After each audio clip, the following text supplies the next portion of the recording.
오늘 두 절을 함께 읽었는데요. 두 가지 주제에 대해서 기록하고 있으니까 이 두 가지 주제를 하나씩 살펴보도록 하겠습니다. 먼저 잠언서 13장 24절의 말씀은 이렇게 기록하고 있습니다.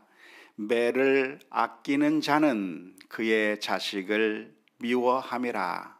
자식을 사랑하는 자는 근실히 징계하느니라 라고 기록하고 있습니다. 만일 자녀가 잘못된 길로 가고 있는데도 그 잘못된 길로 가는 것을 고쳐주지 않고 그냥 그 잘못된 길로 가도록 방치해 버린다고 한다면 결국 그 자녀는 망하는 길로 가게 될 것입니다. 따라서 그 자녀가 망하는 길로 가지 않도록 막고 그 자녀로 하여금 바른 길을 가도록 고쳐주는 것은 부모에게 주어진 아주 중요한 사명이라고 할 수가 있겠습니다. 따라서 매를 아끼면 안 된다고 오늘 잠언서 13장 24절에서 말씀해 주고 있는데요. 매를 아끼면 안 된다라고 하는 말씀은 무슨 의미일까요? 그것은 바로 그 다음 행에 나와 있는 표현대로 근실히 징계한다고 하는 의미이겠습니다. 잘못된 길로 가지 못하도록 특단의 조치를 취해야 하는 것이고요.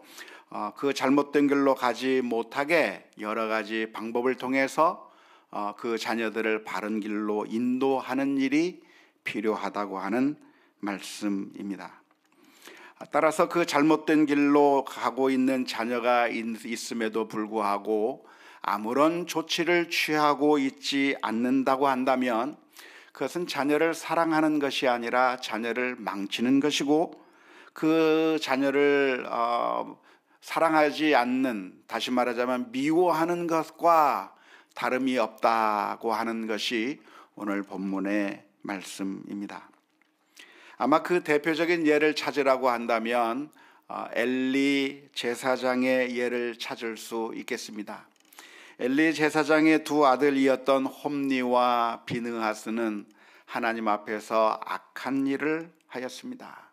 하나님께 드리는 그 제사를 폄훼하고 그리고 그 제사의 그 물건을 탈취하고 자신의 욕심을 위해서 그 제사를 모욕하는 그런 일을 했을 뿐만 아니라 성전에서 수종드는 여인이 있을 때 그 여인을 겁탈하는 등 정말 사악한 일을 행하였음에도 불구하고 엘리 제사장은 그 홈니와 비느하스를 바른 길로 돌아오도록 만들지 못했습니다. 결국 하나님의 심판이 그 가정에 미치게 되었는데요. 홈니와 비느하스는 블레셋과의 전투에 나가서 전쟁하는 가운데 그 전쟁 가운데 죽임을 당하게 되었고 그 소식을 들었던 엘리 제사장은 의자에 앉아서 넘어져 결국 그 엘리 제사장까지 죽게 되는 아주 엄청난 비극이 엘리 제사장 가정 가운데 있었던 이야기가 사무엘상의 말씀 가운데 기록되어 있습니다. 따라서 우리 자녀들을 정말 사랑한다고 한다면 우리 자녀들을 정말 아끼고 정말 사랑한다고 한다면 우리 자녀들을 바른 길로 인도해야만 할 것입니다. 그것이 바로 우리 자녀들을 살리는 길이라고 할 수 있는 것이고 그것이 바로 자녀들을 진정으로 사랑하는 것이라고 할 수가 있겠습니다. 하지만 우리가 이 잠언서의 말씀을 읽으면서 우리가 오해하지 않았으면 좋겠는데요. 여기서 매를 아끼는 자는 그의 자식을 미워하는 것이라고 말하고 있고 자녀를 사랑하는 자는 근실히 징계하는 것이라고 기록하고 있기 때문에 그러니까 우리가 우리 자녀들을 바른 길로 돌아오게 하기 위해서는 마음껏 때려도 괜찮고 폭력을 쓰고 우리 자녀들에게 여러 가지 마음대로 체벌을 가해도 괜찮은 것이라고 오해하시면 안 됩니다. 우리가 성경을 읽을 때에는 우리의 문화와 관습 그리고 우리가 지내오던 그 방식에서 성경을 읽기 때문에 성경을 오해하는 경우가 너무나도 많이 있습니다. 특별히 우리가 한국적인 상황에서 살아왔는데요, 유교적인 그런 가치관 속에서 살아왔고, 또 군대 문화나 일제시대 때 우리가 배웠던 교육들, 그리고 우리 부모님들로부터 받았던 그런 것들을 그것이 우리들에게 몸에 익숙해져 있는 그런 상황 가운데서 이 하나님의 말씀을 읽을 때 그러니까 우리가 우리 자녀들을 향해서 화를 내기도 하고 폭력을 쓰기도 하고 아이들을 향해서 정말 체벌을 하는 그 모든 것들이 다 정당하다라고 하는 식으로 우리는 성경을 잘못 읽을 가능성이 많이 있습니다. 사실 오늘 본문의 말씀은 그러니까 우리 한국 사람들이 하는 방식대로 우리 자녀들을 향해서 막 때리고 체벌을 하고 하는 그것이 정말 자녀를 사랑하는 것이라고 말씀해 주고 있는 것이 아닙니다. 우리가 유교적인 관념으로 우리 한국적인 그런 관념 속에서 성경을 읽으니까 정말 성경에도 보니까 매를 아끼는 자는 자식을 미워하는 것이라고 했고, 정말 자녀를 사랑한다고 한다면 근실히 징계해야 한다고 했으니까 우리가 지금까지 해오던 이 방식, 우리가 지금까지 해오던 이 자녀들을 향해서 인격을 무시하기도 하고 체벌을 아주 강하게 하고 때리기도 하면서 그렇게 했던 그 방식이 정당성을 가지는 것이라고 너무나도 쉽게 결론을 내릴 때가 많이 있는데요, 그렇게 오해하시면 안 됩니다. 아이들을 학대하는 것은 결코 정당한 것이 아닙니다. 아이들을 학대하는 것은 정당하지도 않을 뿐만 아니라 바람직하지도 않고 교육에 효과도 없습니다. 안타깝게도 우리 수많은 우리 한국 성도들이 성경 말씀을 제대로 잘 이해하지 못해서, 그리고 우리의 문화와 관습 속에서 이 성경 말씀을 받아들이는 바람에, 그러니까 마치 부모가 폭력을 쓰는 것이 무한대로 정당한 것인 양 오해를 해서, 그래서 우리 자녀들에게 함부로 때리고 함부로 체벌하다가 심지어 아이들을 죽이게 되는 그런 끔찍한 일들도 벌어지게 되는 것입니다. 종종 뉴스에 나온 이야기들을 듣다 보면 부모가 자녀들을 훈육한다는 명목으로 체벌을 했는데 그 체벌이 과해서 결국 아이가 목숨을 잃게 되었으며, 그 아이가 죽었음에도 불구하고 그것이 드러날까 봐 숨기고 있다가 나중에 발각이 되어서 사회적인 문제가 되었던 경우가 우리나라의 뉴스에 종종 나왔던 것이 너무나도 안타까운 일입니다. 뿐만 아니라 그렇게 했던 사람들 가운데 그 당사자가 누구였냐면 목사였어요. 외국에서 신학교에서 공부까지 했던 그런 사람이었는데 그런 안타까운 그런 결과를 나타나기까지 했던 것인데요, 그렇게 우리가 잘못된 모습을 보이는 이유가 무엇이냐면 이 하나님의 말씀을 마치 우리가 마음대로 때려도, 마음대로 학대를 하고 마음대로 인격을 무시하고 우리 자녀들에게 내 마음대로 행해도 괜찮을 것이라고 하는 면죄부로 오해했기 때문입니다. 우리 가운데 우리는 체벌을 해서 우리 자녀들을 죽이지는 않았지만, 그래서 신문과 뉴스에 나오지는 않았지만, 사실은 죽이지는 않았어도 사실 우리들의 아이들의 마음을 너무나도 아프게 만들고 우리 아이들의 마음 가운데 돌이킬 수 없는 부모에 대한 증오와 그리고 정말 반발하는 심정, 그런 것들을 심어주는 정말 육신을 죽이지는 않았지만 그 아이들의 마음을 죽이는 것과 같은 마음의 커다란 상처를 남기는 결과를 보여주는 그런 잘못들을 우리 크리스천들이 많이 해오고 있었고, 저도 그것이 예외가 아니었었다고 하는 점을 고백하지 않을 수가 없습니다. 성경 말씀은 이런 말씀만 기록되어 있는 것이 아니라 성경에는 우리 자녀들에게 노엽게 하지 말라고 하는 말씀들도 있습니다.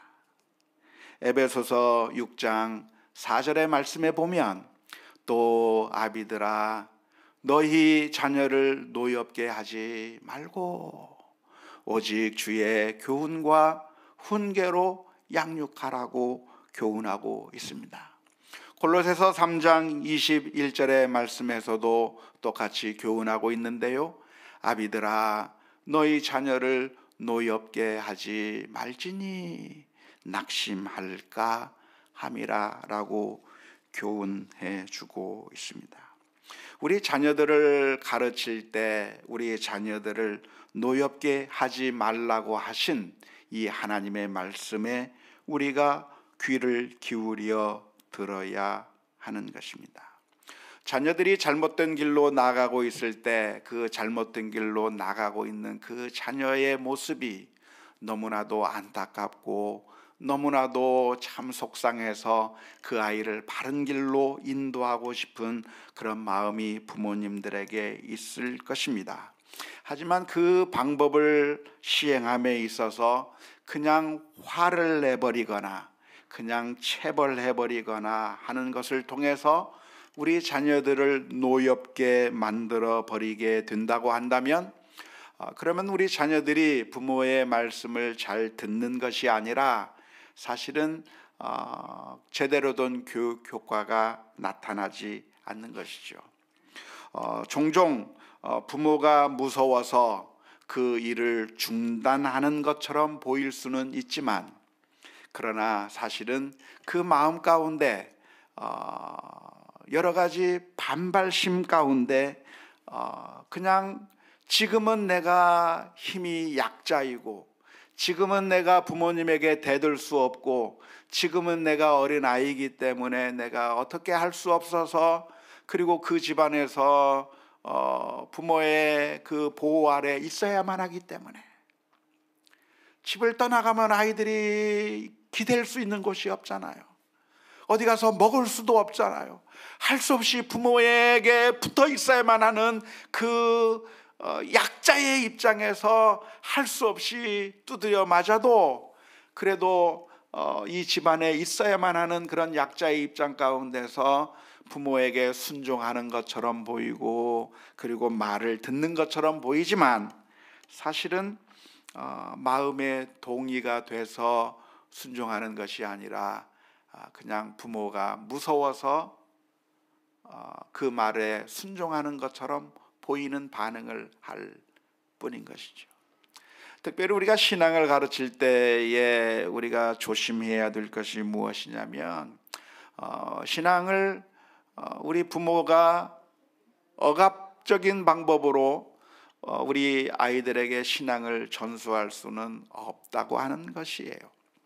부모가 교회에 제때 가라고 말하고 복장을 제대로 갖추어서 가라고 말하고 시간을 늦지 말라고 말하고 여러 가지를 윽박지르면서 말하면 어렸을 때는 힘이 없으니까 들을 수 있겠지만, 그 아이의 마음 가운데 그렇게 그것을 따르는 이유는 정말 하나님을 사랑하기 때문에 그렇게 하는 것이 아니라,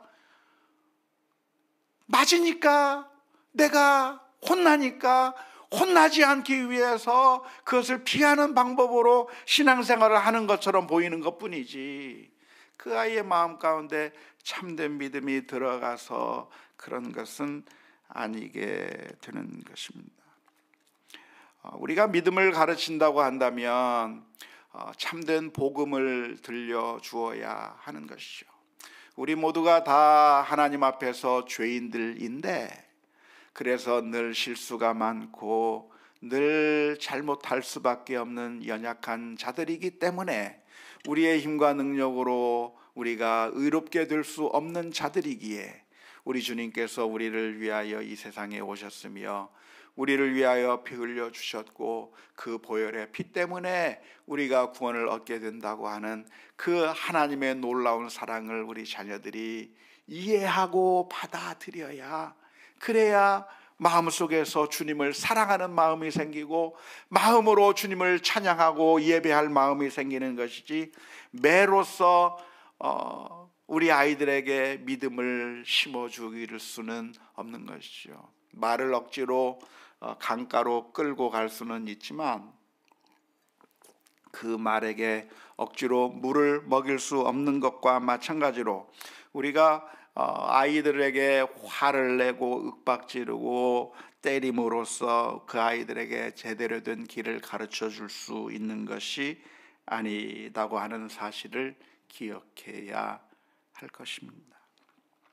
따라서 성경 말씀의 어느 한 구절에 있는, 잠언서에 있는 그 한 구절의 말씀만을 근거로 해서 우리가 우리 자녀들을 대하는 방식을 너무나도 쉽게 생각하시면 큰 실패를 하게 될 것입니다. 우리는 어떻게 해야 되는가? 정말 많은 지혜가 필요한 것이죠.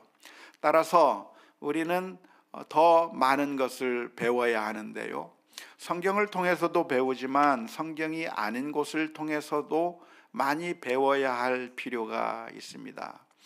특별히 아이들을 가르치는 그 훈육 방법을 연구한 학자들이나 그런 교육의 대가들, 그런 어떻게 우리 아이들을 잘 다룰 수 있는지 그런 여러 가지 연구한 학자들이 많이 있는데, 그러한 일반적인 학문들은 신앙과는 아무런 상관이 없는 그런 별개의 것이 아니라 사실은 모든 진리가 하나님의 진리예요.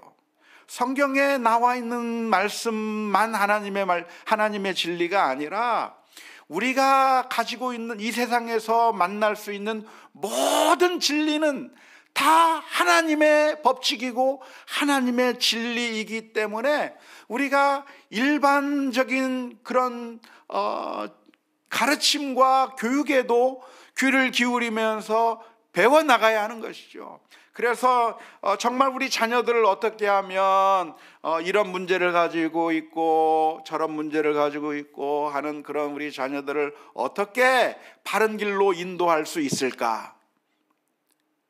다른 모든 방법들은 다 내팽개쳐 버리고 다른 모든 방법들에 대해서는 귀를 하나도 듣지 않고 이 세상에 주어진 그런 법칙들도 다 하나님의 법칙들인데 그 법칙들은 다 내팽개쳐 버린 채 그저 잠언서에 나와 있는 이 한 구절만 가지고 때림으로써 모든 문제를 해결하려고 하는 그런 어리석은 부모가 되어서는 안 되는 것이죠.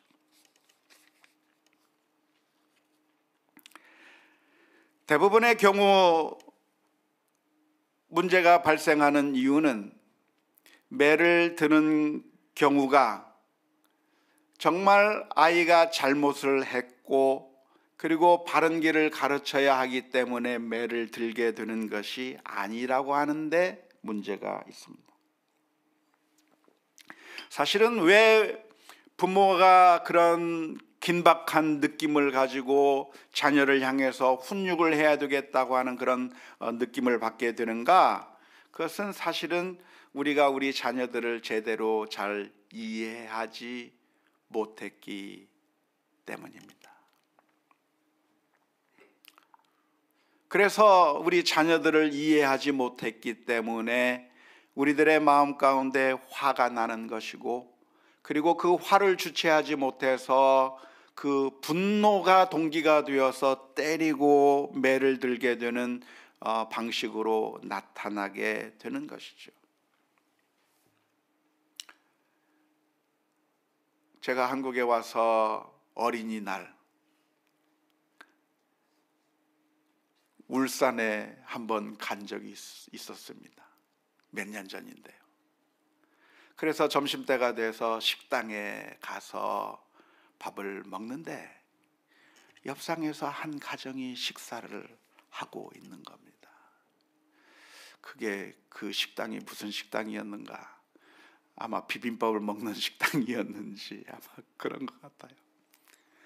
한식이었어요, 한식. 그런데 그 아이가 밥을 안 먹는 걸 보고 부모가 왜 밥을 안 먹느냐고 윽박지르면서 그 아이를 울고 있는데 막 때리기도 하고 그러는 그 모습을 보고 제가 정말 너무나도 깜짝 놀랐어요.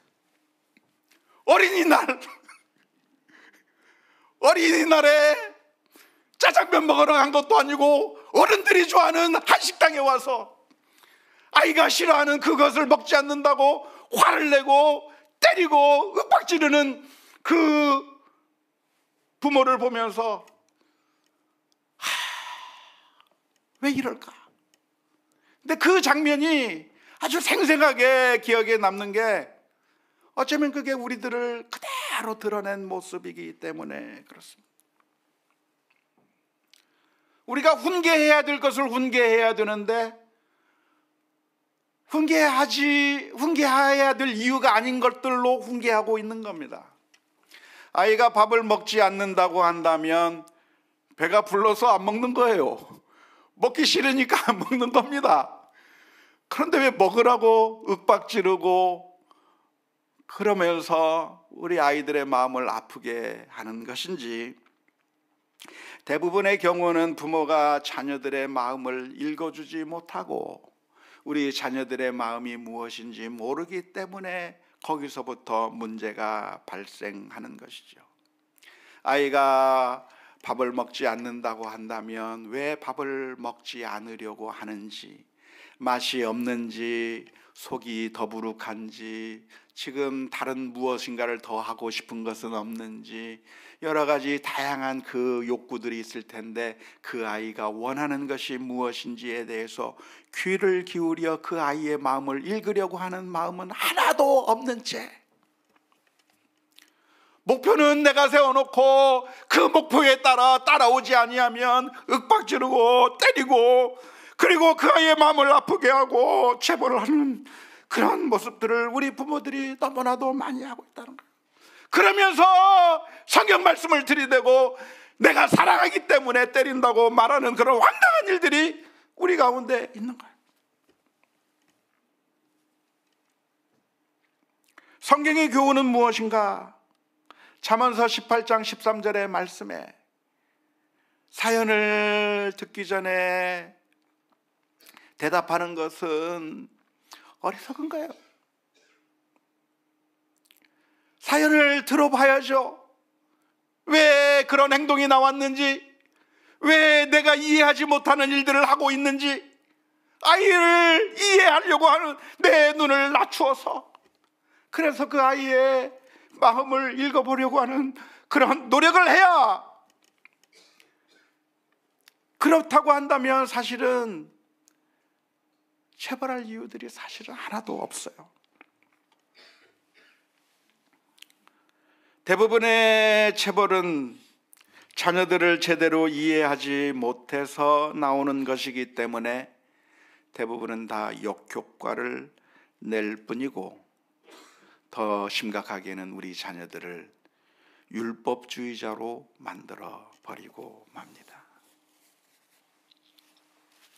조그마한 잘못에 대하여 참을성이 없고, 그리고 비난하고 욕하고, 다른 사람들의 잘못에 대해서 조그마한 마음의 여유도 없이 비난하고 욕하고, 그리고 많은 사람들을 아주 힘들게 만드는 율법주의자로 커갈 수밖에 없는 것이죠.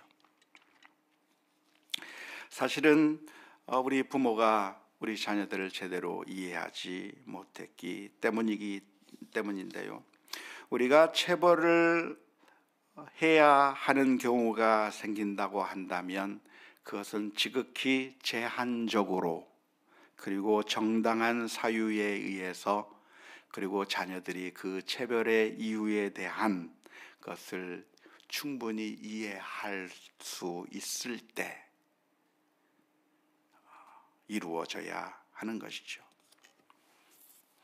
그렇지 않고 부모가 분노를 이기지 못해서 화풀이의 방법으로 아이들을 때린다고 한다면 그것은 아이들을 망치는 일이 될 것인데, 그런 망치는 일들을 하면서 나는 자녀를 사랑하기 때문에 한 것이라고 하는 어줍지 아니한 자기 정당화를 성경을 들어가면서 해서는 안 될 것입니다. 야고보서 1장 20절의 말씀에 사람의 성내는 것이 하나님의 의를 이루지 못한다고 했기 때문입니다. 뿐만 아니라 우리는 주로 우리 자녀들을 향해서 잘못된 목적을 가지고 있기 때문에 잘못된 체벌을 하는 경우가 많습니다. 우리 부모님들이 아이들을 향해서 가지고 있는 꿈이 무엇입니까? 바라고 있는 것이 무엇입니까? 대부분은 정당하지 못한 것을 아이들에게 강요할 때가 많습니다. 사실은 부모가 바른 길을 가지고 있어야, 바른 목적을 가지고 있고 바른 방법을 가지고 있어야 우리 자녀들에게 바른 길로 인도할 수 있는 겁니다. 하지만 우리들은 지금까지 우리가 자라온 환경과 지금까지 경험해온 문화와 관습과 습관에 따라서 무조건적으로 옳다고 학습되어진 것이, 그런 것이 정말 정자로 옳은 것인지 진지한 반성이 없이 그것을 우리 자녀들에게 강요하면서 그리고 화를 내게 될 때가 많은데, 특별히 그래서 우리가 유교적인 관념에 사로잡힌 꼰대처럼 우리 자녀들을 대할 때가 너무나도 많은지는 아는지 우리 자신을 스스로 돌이켜 보아야 하는 것입니다. 그래서 먼저 우리 자신이 하나님의 말씀으로 잘 무장되어 있어야 되는 거죠. 우리의 꿈이 세속적인 꿈이 아니라 우리의 꿈이 하나님의 그 말씀에 따른 정말 정당하고 바른 그 가치관과 생각을 가지고 있을 때 우리 자녀들에게 바른 길로 인도할 수 있을 것인데, 대부분 우리 부모님들이 하는 것은 공부 잘해라, 그래서 성공해라, 남을 짓밟고 눌러서서 내가 성공하는 것을 바라는 탐욕적인 그런 가치관에 의해서 우리 자녀들을 어렵게 할 때가 많이 있기 때문에 우리 자신을 먼저 성경적으로 반성해 보아야 할 것입니다. 따라서 우리가 기도해야 할 기도의 제목이 있다고 한다면, 주여 지혜를 주시옵소서, 인내할 수 있게 해주시고 우리 자녀들의 마음을 읽을 수 있게 해주시고, 또한 하나님의 그 가치관을 회복해서 우리 자녀들에게 정말 바른 길로, 하나님께서 원하시는 길로 인도할 수 있는 자가 되게 해 주옵소서. 기도하며 나아가는 우리 모두가 다 될 수 있기를 주님의 이름으로 축원합니다. 잠언서 13장 25절의 말씀은 이렇게 기록하고 있습니다. 의인은 포식하여도 악인의 배는 줄이느니라. 의인은 포식하고 악인이 줄인다고 하는 말인데요, 그렇다고 한다면 포식하고 있는 사람은 의인이고 줄이고 있는 사람은 악인인 것일까요? 그런데 그런 결론을 내리기가 좀 어렵습니다. 왜냐하면 정반대로 보이는 경우가 우리에게 너무나도 많기 때문에 그렇습니다. 시편 73편의 말씀을 보면 하나님을 향해서 울부짖는 내용이 나옵니다. 하나님, 도대체 어떻게 된 일입니까? 악인이 잘 먹고 잘 살고 이렇게 떵떵거리고 살고 있는데 도대체 이게 어찌 된 일입니까? 하면서 울부짖는 내용이 시편 73편의 말씀에 기록되어 있는데, 실제로 우리가 경험하고 있는 것이 무엇이냐면 의인이 배부른 것이 아니라 의인이 배고픈 때가 더 많아요. 그리고 악인이 오히려 더 배부른 경우가 더 많이 있는데, 왜 잠언서 13장 25절 말씀은 이렇게 말씀하고 있는 것일까요? 그렇다고 한다면 이 말씀의 의미는 무엇을 의미하는 것일까요? 여기서 포식한다, 줄인다 라고 하는 말은 그 삶이 복된 삶이다, 그 삶이 화가 있는 삶이다, 화를 당할 인생이다 라고 하는 말을 우리가 시각적으로 볼 수 있게 표현하는 하나의 비유적인 표현이라고 볼 수가 있겠습니다.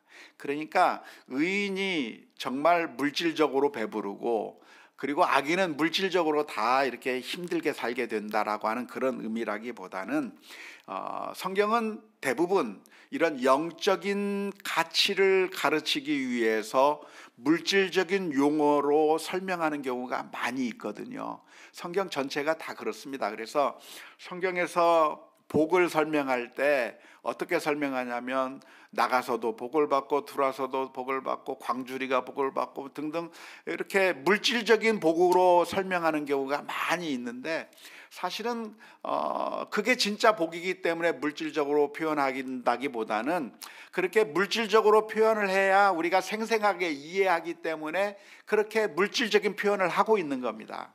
그러니까 오늘 이 잠언서 13장 25절도 말씀도 역시 마찬가지인데요. 의인이 포식하게 될 것이고 악인은 줄이게 된다고 하는 얘기는, 그러니까 우리가 의롭게 살면 부자가 되고 악하게 살면 가난하게 된다고 하는 그런 의미의 말씀이라기보다는 의인의 삶이 결국은 복된 삶이고 악인의 삶은 결국은 하나님께서 인정하지 않는 그런 불행한 인생이다라고 하는 사실을 들려주시기 위한 비유적인 표현으로 보아야 할 것이라고 믿습니다. 이 세상이 거꾸로 돌아가는 것처럼 보인다고 할 때 우리가 절망할 것도 아니고 변절할 것도 아닙니다.